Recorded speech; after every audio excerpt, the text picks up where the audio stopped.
sort of proposition that I'm starting with is saying, unless you can build some sort of emotional connection with customers, it's a lot harder to persuade them to buy your product or service, because as humans, we all like doing business with people that we like, and if you don't like somebody, no matter how persuasive they are, you probably won't do business with them.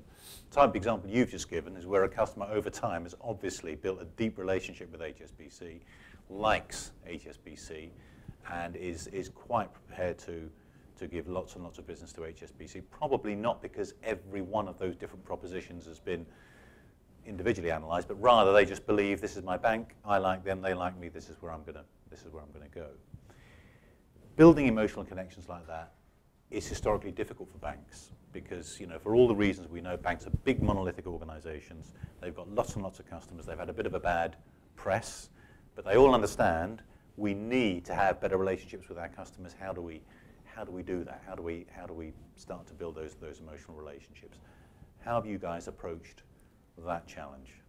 I think it's a sort of hard one because I think obviously with the backdrop of stuff that's happened with changes in regulation, which we are not in control of. Yeah. So the fact that we will make you give us vast amounts of information about your source of wealth, about your sort of bank, your previous banking histories, all of that stuff feels very intrusive to customers, but it's part of what we now have to do.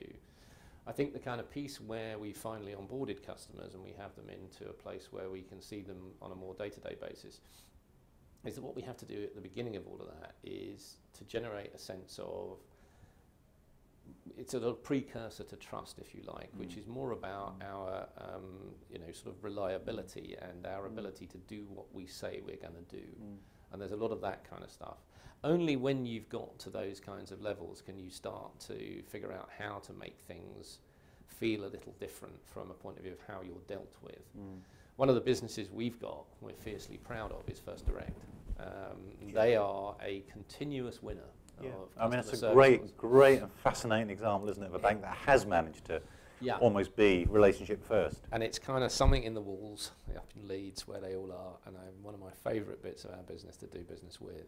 And for years, that sort of sense of the customer and the kind of, fact we let them off the leash. I think I was, there's an example I use which is a personal one to me, which was when I had I'm a First Direct customer. I've been a First Direct customer well before I joined HSBC. And I basically had to get some vast number of bills paid for a loft extension we had done. And I had all the money stuck in an account and it all had to be shipped out to builders and architects and all sorts of people. I have a 10-minute walk to my station in the morning, and I remember ringing up the call centre in sort of First Direct, and I thought I'll do it by phone because it's easy. All the accounts are all set up in the payee box and it's fine. So a nice lady from our Scottish call centre, up in Hamilton, who's brilliant. And so our first payment, can we make it, 5,000 to these guys? And we went through this sort of list, and I was like, okay, Mr. Clarke, yes, okay, so that's 6,000 to these guys. Okay, I'll do that for you.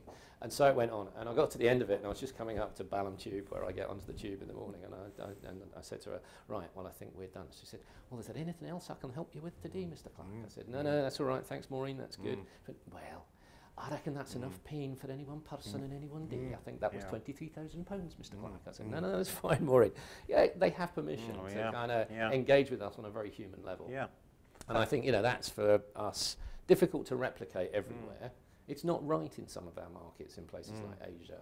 But you've got to have a bit of personality. You've got to feel like they care because they've got to care.